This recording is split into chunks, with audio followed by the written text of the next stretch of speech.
Hello, I'm Effie Gale, and today I thought that I would read you a spooky story for Halloween season. I have my mug of tea that says witch's brew that is grammatically incorrect, but that I like anyway. And I have the short story that I'm going to read to you today, called Sickly Sweet. So I hope that you enjoy this. If you do and you would like me to read other stories of mine on this channel, please let me know down in the comments. One fine day behind the mill, my father chops off my hands. He does it with an axe on a tree stump.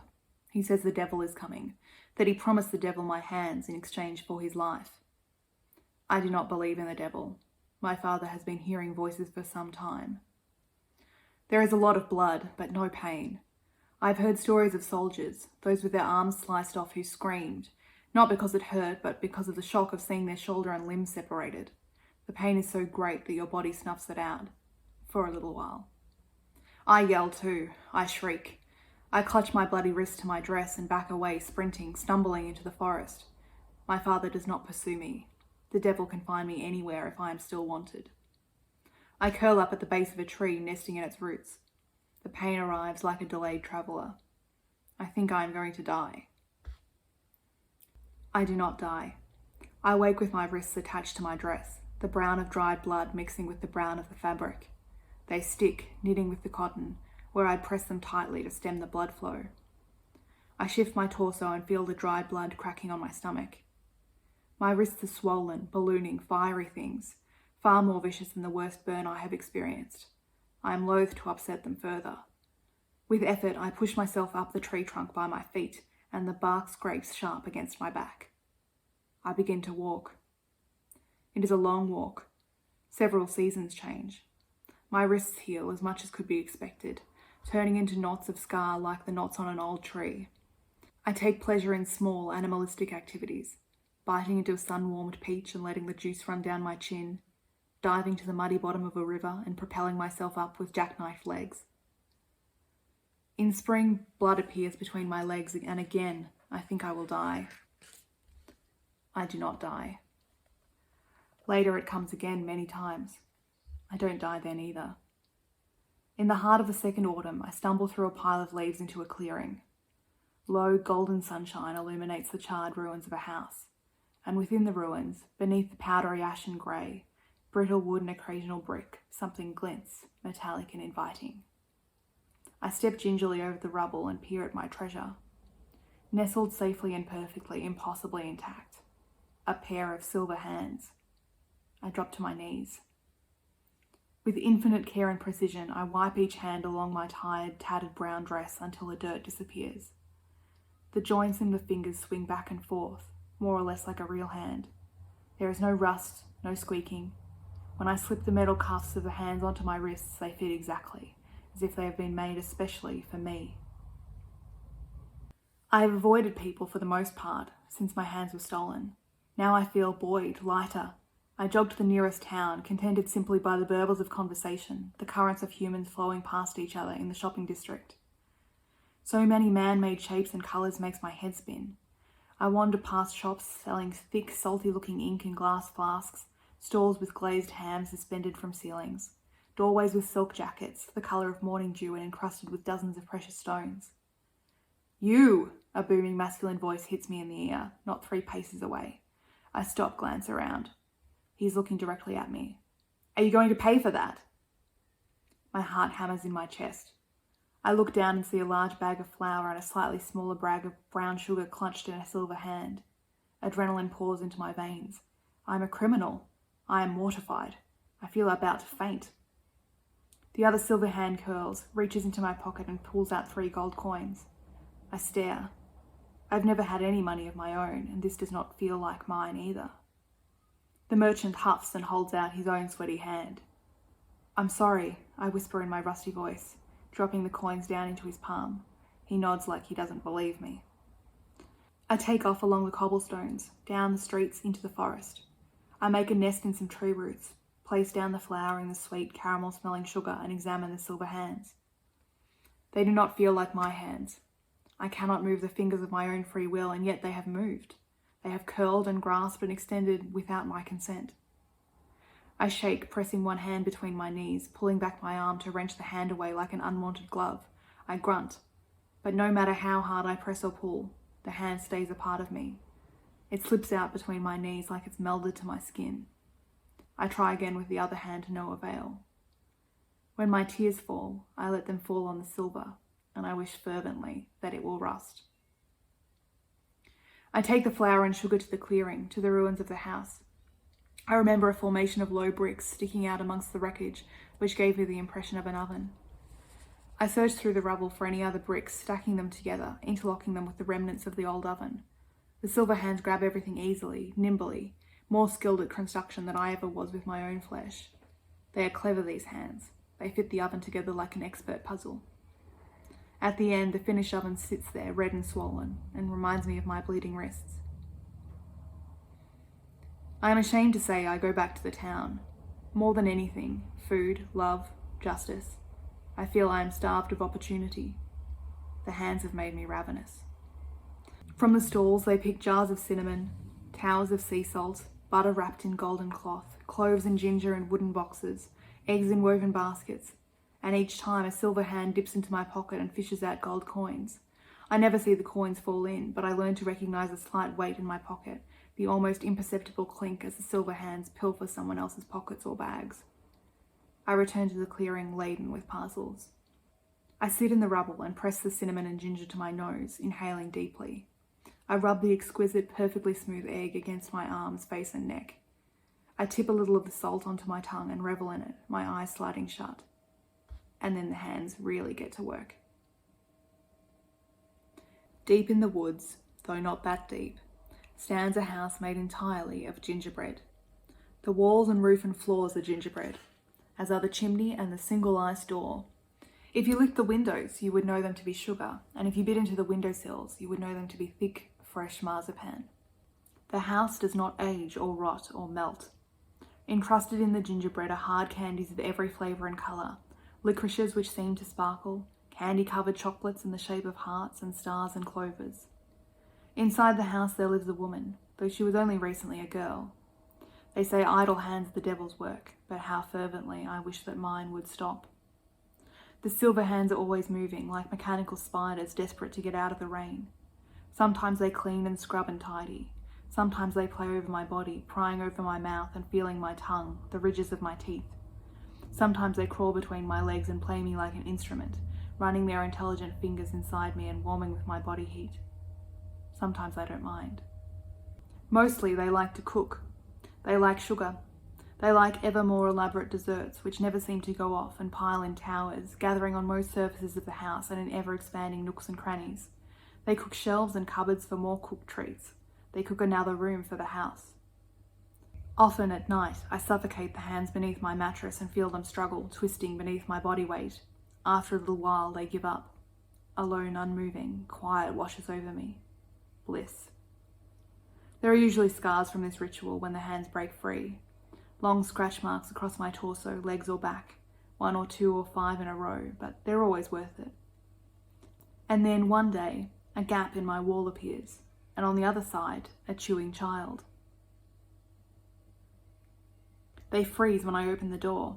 A boy with his mouth stuffed with gingerbread, and a girl with her lips wrapped around my windowsill. They are short, sickly pale and bony, their wide blue eyes protruding too far out of their skulls. I suspect they're not much younger than I am. The boy swallows hastily. The girl detaches her lips. "You must be very hungry," I say. The girl smiles and digs her fingernails into her other arm. "We've walked for 3 days," she says, "with very little food and are lost in these woods, and our parents can't feed us anymore." A dozen competing emotions swim inside me like a school of fish. Eventually I say, "If you believe you shall starve if you don't come in, you may." The children's faces relax with joy. A silver hand pushes the door fully open, and with barely restrained hunger, they dart inside. I feed the children like they've never eaten in their lives. I bring them sticky date puddings drenched in hot fudge, towering chocolate cakes with sparkling shards of sugary caramel, raspberry and mint strewn in 3 layers, macarons in 12 different flavours, cupcakes containing huge chunks of cookie dough, scones with jam and the fluffiest creams and melted chocolates. When they've eaten their fill, groaning with pleasure on my wooden benches, I make them a bed of marshmallows in the corner of my living room. They curl up on the soft, rubbery pillows and are asleep within minutes. I clean for some time to delay my own sleep. The hands have been delighted all evening, practically dancing off my wrists, and the guilt eats at me like acid. I should send the children on their way after breakfast tomorrow. Later, under my blankets, the hands do not want me to rest. They want to play. I decide I won't put them under the mattress tonight, won't make them angry with the children in the house. I will send the children away tomorrow. I am still half asleep when a third hand appears on my shoulder. I pay it no more attention than my own breathing. "Are you all right?" asks a female voice. My eyes snap open. The girl's blonde hair inches away is almost iridescent in such early dawn. Unaccustomed to either company or shame, I throw my arms to either side of me. "You were making noises." I try to control my breathing, try to restrict the bile rising up in my throat. "Noises?" I whisper. "Murmurs, mutterings in your sleep. You were having a nightmare." I consider the girl's open face, a small glob of melted marshmallow stuck to the side of her forehead. "Always," I say. We pad through the front door and around to my back garden, little more than 2 fruit trees and a small hill of seeded soil. The girl stares at every fruit and every leaf, cataloguing and greedy. I hold out my arms. "You're very welcome." She falls to her knees before a dozen strawberries, shoveling them into her mouth with dazzling efficiency. I sit nearby, my hands drawing meaningless patterns in the damp dirt. In the end, she leaves 3 on their stems, wiping the crimson juice from her lips.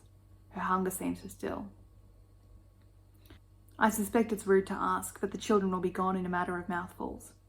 I ask, "Do you despise your parents for letting you down?" The girl's eyes widen. "Why would I despise them? They did their best. They almost killed you. They sent us away because they couldn't bear to see us starve before their eyes. I can't hate them for that." She picks a fat lemon from the tree and peels the skin with the combinations of fingernails and teeth. "We aren't starving anymore, thanks to you." She comes and sits next to me, too close. My hands may damage her. I scoot back. In the dull light, I'm uncertain, but I think her face falls. "It's not personal," I say. "I lost my hands a long time ago." She studies the patterns on the ground. "They seem to work well enough." "They're not..." I'm afraid suddenly that the hands can hear me. "They're not really mine." The last word morphs into a gasp as a sharp silver finger digs into the flesh of my side. A tiny darker patch appears on my brown dress. Perhaps the hands can hear. Perhaps they simply sense intention. The girl is up on her feet. She hesitates for a moment, rocking back on her heels, and then kicks the offending hand away from my side. With her right knee, she pushes my shoulder to the ground and pins the hand with her left boot. It convulses like a dying spider. My other hand is blessedly still. The wind has been knocked out of me. I lie with my head in the dewy grass, staring up at the frightened girl. Her shin is warm along the side of my torso. I can't remember the last time I touched someone. "Do you need bandages?" she asks. "Something else?" I shake my head against the grass. "I don't think it's deep. It will heal like the others." "Others?" The hand stops its convulsions after one last spasm, but the girl doesn't move away. "There's the town to the east of here," I say, "a bit less than half a day's walk away. You should head there. Take as much food as you want, I insist." She doesn't respond. Instead, she looks over her shoulder at an empty wire cage. "Is that for meat?" "Chickens," I confirm, "but years ago." I'm struck by old memories of the hands snapping their necks. She nods. "Are we safe to go to breakfast?" I take several moments considering the frozen hands.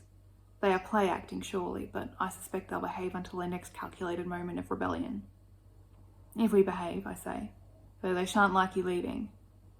"I'm not planning to leave," says the girl. Breakfast passes in relative silence. At one point, the boy reaches over and scratches the marshmallow off the girl's forehead. She smiles at him and crinkles her nose, and I feel a stab of jealousy for that kind of easy companionship. This morning, the hands have refused me any liquid but melted chocolate in a mug. I take tiny sips, sickly sweet. With a couple of short, insistent gestures, the girl directs the boy to my back garden. She follows, announcing she'll be back in a minute, and either I believe her or the silver hands do, because they make no move to cease scratching patterns into the wooden sides of my mug.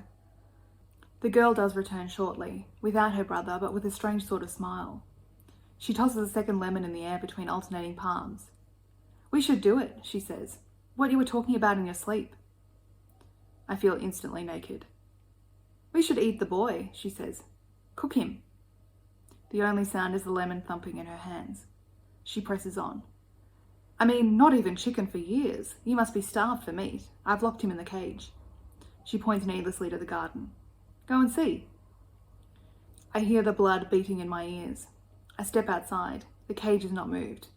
The boy is curled against its far corner, one blue eye open and fixed warily on me. I take another step and he cries out. I am speechless. "Not any closer," he yells. "I know what those hands can do." I hold them up, clear in front of me. The silver fingers wriggle. "You put them away!"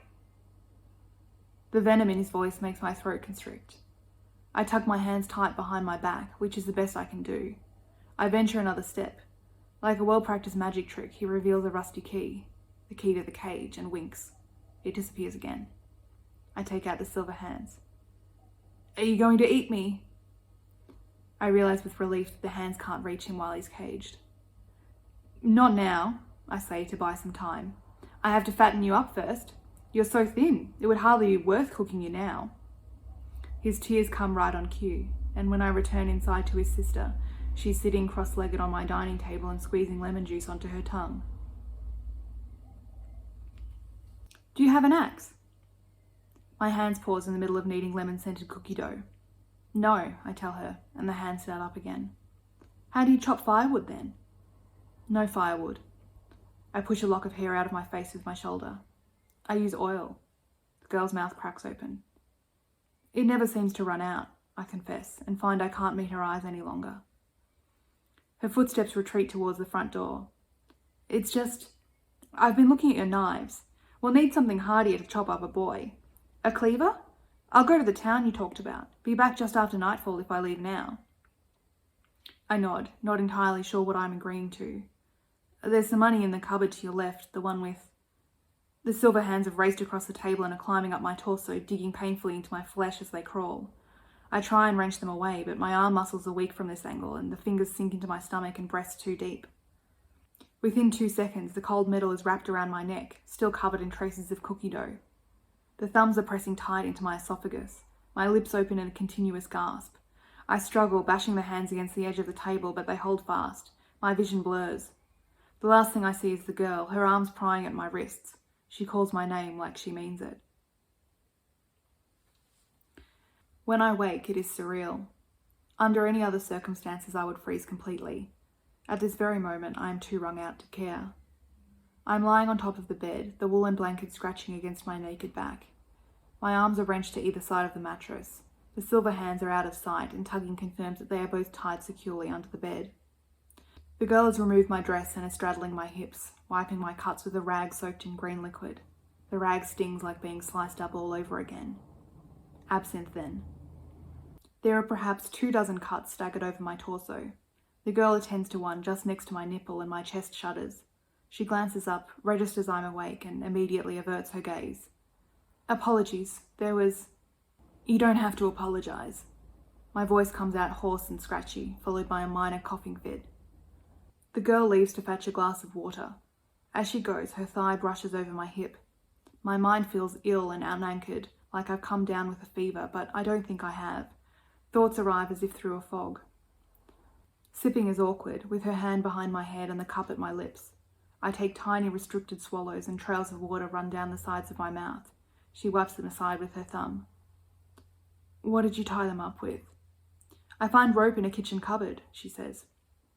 "It won't hold them for much longer. An hour or 2 maybe. They'll slice through it. They've hollowed out chunks of my mattress." Her face falls. Her hand holding the cup shakes. A couple of drops escape, falling onto my skin and running down the cleft between my breasts. She turns away to gather her composure. 3 long, fresh scabs run down her forearm.